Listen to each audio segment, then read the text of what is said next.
주님께서 여러분과 함께 루카가 전한 거룩한 복음입니다. 주님 영광 받으소서. 엘리사벳은 해산달이 차서 아들을 낳았다. 이웃과 친척들은 주님께서 엘리사벳에게 큰 자비를 베푸셨다는 것을 듣고 그와 함께 기뻐하였다. 8일째 되는 날 그들은 아기의 할례식에 갔다가 아버지의 이름을 따서 아기를 즈카르야라고 부르려 하였다. 그러나 아기 어머니는 안 됩니다. 요한이라고 불러야 합니다. 하고 말하였다. 그들은 당신의 친척 가운데에는 그런 이름을 가진 이가 없습니다. 하며 그 아버지에게 아기의 이름을 무엇이라 하겠느냐고 손짓으로 물었다. 지카리아는 글 쓰는 판을 달라고 하여 그의 이름은 요한이라고 썼다. 그러자 모두 놀라워하였다. 그때 지카리아는 즉시 입이 열리고 혀가 풀려 말을 하기 시작하면서 하느님을 찬미하였다. 그리하여 이웃이 모두 두려움에 휩싸였다. 그리고 이 모든 일이 유다의 온 산악 지방에서 화제가 되었다. 소문을 들은 이들은 모두 그것을 마음에 새기며 이 아기가 대체 무엇이 될 것인가 하고 말하였다. 정녕 주님의 손길이 그를 보살피고 계셨던 것이다. 아기는 자라면서 정신도 굳세어졌다.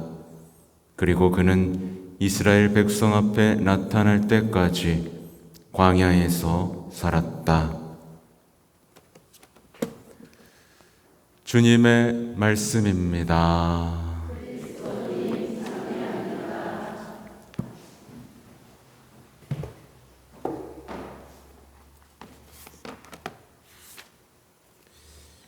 전미 예수님. 그래요. 어린 친구도 안녕하세요.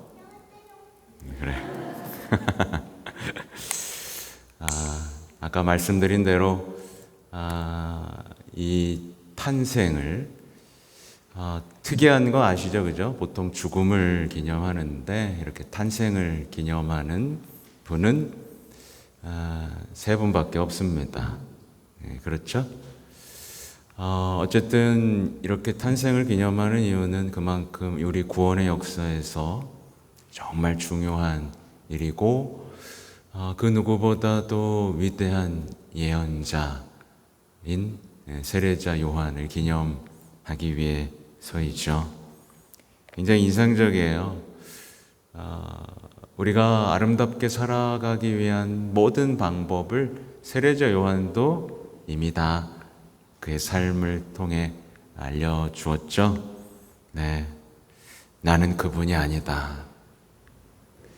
이걸 자주 내세우세요. 우리는 그분이 아닙니다. 우리는 그 누구도 구원할 수 없습니다. 우리 힘으로는요. 우리 스스로도 구원할 수 없습니다. 자신을 믿는다는 건 정말 헛된 일이죠. 내가 누군가를 행복하게 해줄 수 있다? 아니요. 나는 누군가에게 예수님을 전해줄 때만 그 사람을 구원할 수 있습니다. 구원은 예수님에게서 오는 거니까요. 우리 이 진리를 잊어서는 안 되죠. 오늘 이 독서의 26절의 말씀이 굉장히 감동적이죠. 형제 여러분, 아브라함의 후손 여러분, 그리고 하느님을 경외하는 여러분, 이 구원의 말씀이 바로 우리에게 파견되었습니다. 여러분이 이 말씀으로, 예수님으로, 십자가로 구원됐습니다. 그죠? 이 구원을 절대로, 이 구원에 대한 희망, 그리고 구원의 이분과의 사랑에서 절대 떨어져서는 안 되겠죠. 또 오늘 강론을 준비하면서 전야 미사도 조금 묵상을 했는데 아무래도 이제 이 오늘의 복음 독서와 복음 내용은 조금 이렇게 거칠죠. 칼 같죠. 강론이 좀 무거워지더라고요. 그래서 다 지웠어요. 그 중에서 좀 재밌는 게 오늘 전야 미사에서 예레미야에서 보라 내가 오늘 민족들과 왕국들을 너에게 맡기니 뽑고 허물고 없애고 부수며 세우고 심으려는 것이다. 생각해 봤는데 제가 여기 와서 한 일이나고는 뽑고 허물고 없애고 부순 것밖에 없습니다. 사목교를 처음 구성하고도 부쉈죠. 없애고. 근데 그게 우연이 아니라고 생각합니다. 뭔가 허물어져야 되는 게 있는 거예요. 우리 겉으로 보이는 것뿐만 아니라 우리 내면에서도 부수고 허물고 없어져야 할 것들. 저는 여전히 이 영적인 과정이 진행 중이라고 생각하고 있습니다. 그리고 세우고 심으려는 것이다. 저기 와서 세운 건 이제 성모상 하나 세우고요. 여기 심는 건 지금 성모신심을 심고 있습니다. 어쨌든 이 예언자의 소명들이 이제 오늘 일독서에서도 나오죠. 날카로운 칼처럼. 네. 아무튼 그 시간 동안에 일어났던 일들을 돌아보고 예언자들은 이렇게 말할 수 있어요. 누구나 허물을 경험해요. 나는 쓸데없이 고생만 하였다. 허무하고 허무한 것에 내 힘을 다 써버렸다. 그러나 내 권리는 나의 주님께 있고 내 보상은 하느님께 있다. 여러분 모두가 이렇게 말할 수 있어야 됩니다. 신앙인으로 성장한다는 것, 사도로 성장한다는 것, 예수님의 제자로 성장한다는 건 그리 만만한 일이 아닙니다. 수많은 시련, 인내 속에서 나의 부르심과 소명에 대해서 알아가야만 하는 것이기 때문이죠. 아무튼 오늘은 일산 성당 기도회를 다녀왔고요. 많은 것들을 준비하고 갔는데 얼굴을 마주하고는 그 준비한 거를 할 수가 없었습니다. 다른 이야기들을 해야만 했어요.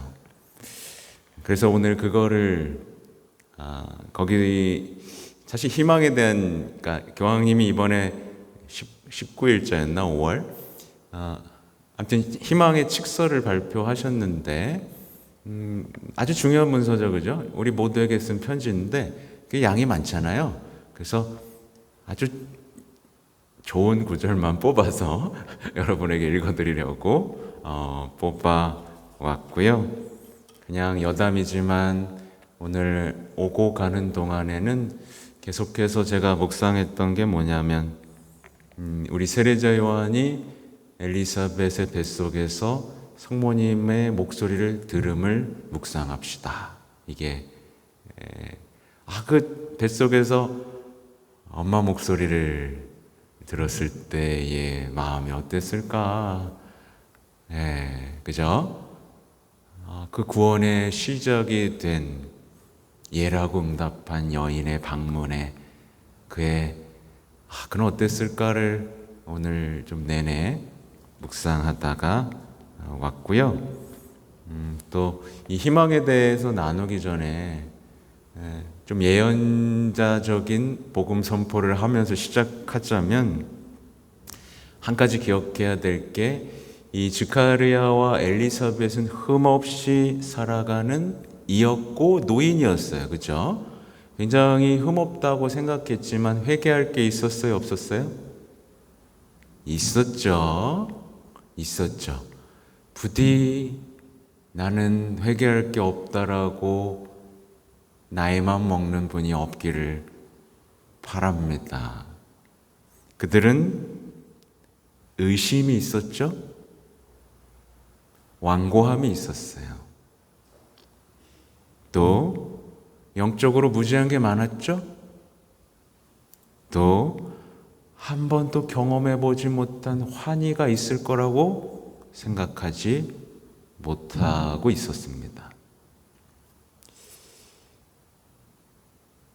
근데 이제 오늘날의 자신의 모습이 어떤지 잘 보세요.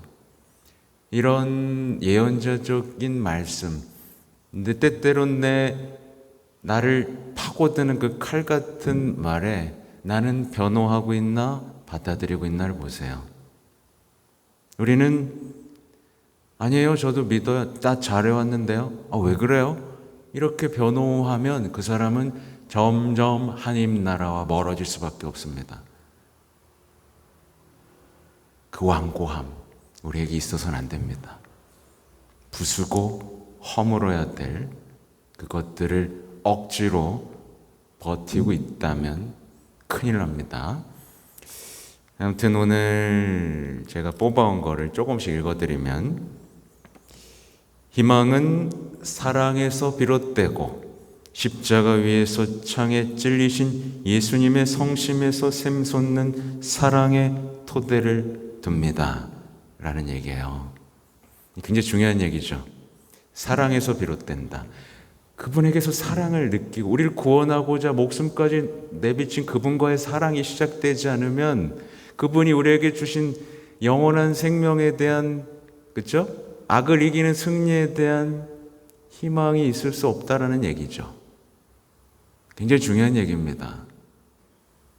희망은 사랑에서 비롯되고 십자가 위에서 창에 찔리신 예수님의 성심에서 샘솟는 사랑의 토대를 둡니다.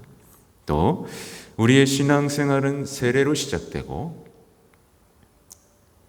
영원한 생명에 대한 갈망에서 시작되고 하나님의 은총을 따름으로써 발전되어 성령의 활동으로 언제나 새로워지고 흔들리지 않는 희망으로 활기를 얻습니다. 우리의 삶이 활기를 잃어가는 이유에 대해서도 잘 생각해 볼 수 있죠. 제가 올려놨으니까 다시 읽어보세요. 또 믿음의 토대를 두고 애덕으로 길러지는 희망은 우리가 삶에서 앞으로 나아갈 수 있게 합니다. 아우구스티노 성인이 말했듯이 어떤 생활 신분이든 우리는 영혼의 이러한 새 본성 없이는, 곧 믿음과 희망과 사랑 없이는 살아갈 수 없습니다. 여러분 앞으로 나아가고 있어요? 아니면 멈춰 있어요? 아니면 뱅뱅 돌아요?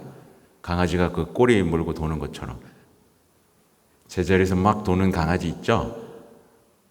아니면 막 가고 있어요? 잘 보세요. 기분 나빠하지 말고 잘 보세요. 신앙생활도 갇혀서 맴도는 경우가 있어요. 자, 그리고 인내에 대한 얘기인데요. 서두름은 인내를 사라지게 만들어 심각한 피해를 입힙니다. 실제로 조급함, 신경질, 그리고 때때로는 불필요한 폭력이 되어 불만과 불통을 주장합니다. 서두르지 마시라는 얘기입니다. 서두름. 인내는 성령의 열매 가운데 하나로 우리의 희망을 지켜주고 덕이요 삶의 길인 희망의 힘을 길러줍니다. 인내의 은총을 자주 청하는 법을 배웁시다. 인내는 희망의 딸이며 동시에 희망의 굳건한 토대입니다 라는 얘기예요. 다 멋있는 얘기들 많죠? 그리고 이제 조금 희년과 순례에 대한 얘기거든요. 모든 희년 행사의 근본 요소는 순례입니다. 전통적으로 순례 여정을 나서는 것은 삶의 의미를 추구하는 것과 연결되어 있었습니다. 늘 그랬죠. 특히 이냐시오라는 인물에서 순례의 여정 동안에 벌어진 일들을 생각하면 우리가 가고 있는 이 많은 순례들이 얼마나 잘못되어 가고 있는지 볼 수 있죠. 도보순례는 침묵, 노력, 단순한 삶의 가치를 재발견하는 데 큰 보탬이 됩니다.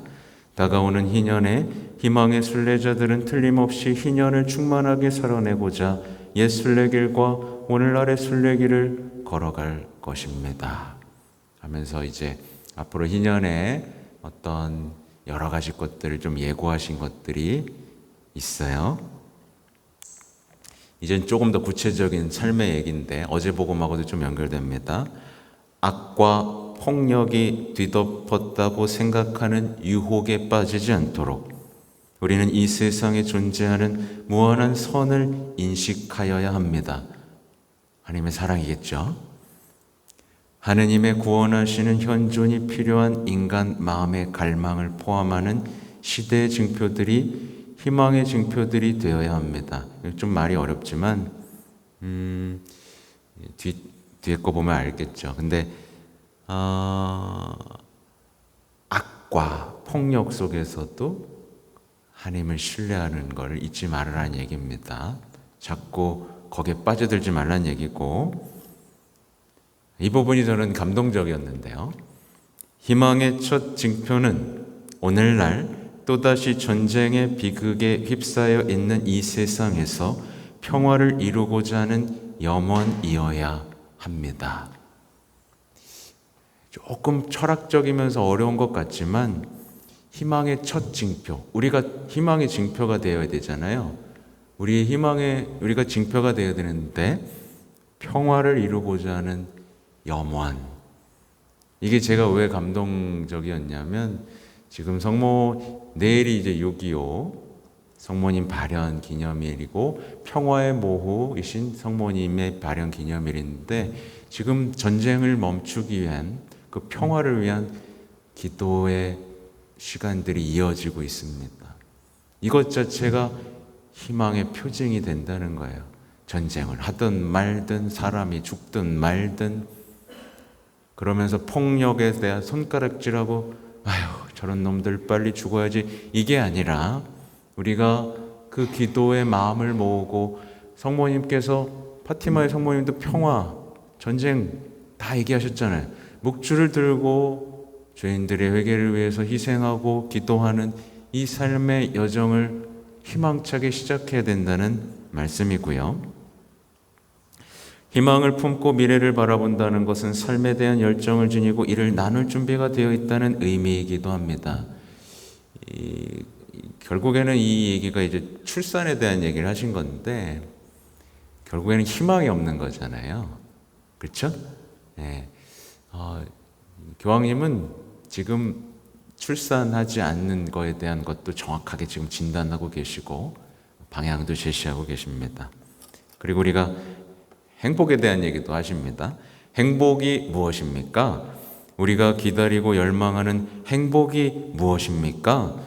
덧없는 쾌락, 한번 경험하면 계속해서 더 갈망하게 만드는 순간의 만족감, 우리의 마음이 충족되지 않고 점점 더 공허하게 만드는 집착이 아닙니다. 현대인들을 콱 찌르죠. 그 행복이 아니라 집착이야 라고요. 우리는 행복을 갈망합니다. 행복은 결정적으로 우리에게 충만함을 가져다 줄 수 있는 단 한 가지, 바로 사랑 안에서 찾을 수 있습니다. 그러하기에 우리는 지금도 이렇게 말할 수 있습니다. 나는 사랑받습니다. 그러므로 나는 존재합니다. 그리고 나는 실망시키지 않는 사랑 안에서 영원히 살 것입니다. 그 무엇도 그 사랑에서 나를 떼어놓을 수 없습니다. 그래서 순교자들이 말했던 거죠. 사랑에서 나를 떼어놓을 수 없다고. 그게 행복이라고. 그리고 이제 마지막 부분은 성모님입니다. 희망의 가장 탁월한 증언은 하느님의 어머니에게서 찾을 수 있습니다. 복되신 동정녀 안에서 우리는 희망이 순진한 낙관주의가 아니라 삶의 현실 가운데 있는 은총의 선물임을 보게 됩니다. 순진한 낙관주의, 벗어나라 이거죠. 성모님께서는 십자가 발치에서 죄 없으신 아들 예수님의 순환과 죽음을 목격하셨습니다. 슬픔에 압도당하는 가운데에서도 다시 한번 그대로 이루어지소서 하고 대답하셨고, 하나님에 대한 희망과 신뢰를 결코 저버리지 않으셨습니다. 사랑 때문에 겪는 슬픔과 고통 안에서 마리아께서는 우리의 어머니 곧 희망의 어머니가 되셨습니다. 그리고 우리에게 이제 조언을 남겨주시면서 마무리를 하십니다. 우리를 뒤흔드는 폭풍우는 결코 승리하지 못할 것입니다. 은총이 낳은 희망, 곧 우리를 그리스도 안에서 살아가게 하고 죄와 두려움과 죽음을 극복하게 할 수 있는 희망에 우리가 확고히 닻을 내리고 있기 때문입니다. 희망의 닻을 내린 사람은 죄, 두려움, 죽음도 어떻게 하지 못한다는 말씀이시고요.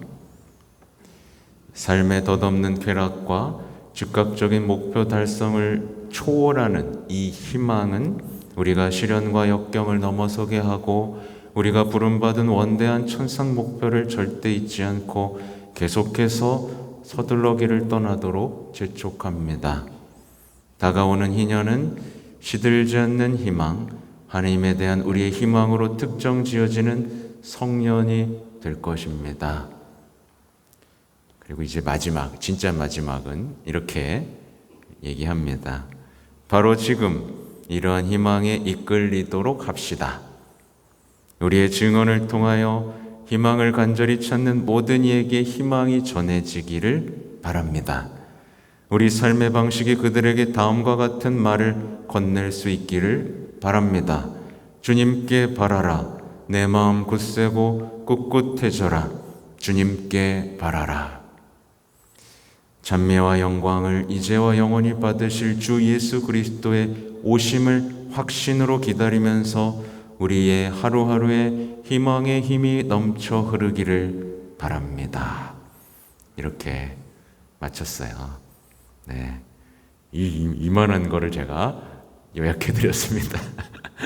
이제 적어도 여러분은 교황님이 희망회를 어떻게 준비하는지 대략 이해하신 분들이고, 이제 이 희망의 희년을 준비하기 위해서 정말 많이 준비하셔야 돼요. 아셨죠? 정말 주변 사람들을 다 죽어가고 있잖아요.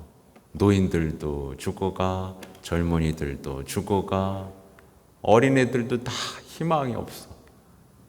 그냥 다 유튜버만 되고 싶어. 편하게 살고 싶어. 일으켜야 됩니다. 희망으로 일으키고, 정말 그렇죠? 하여튼 잠깐 묵상하겠습니다.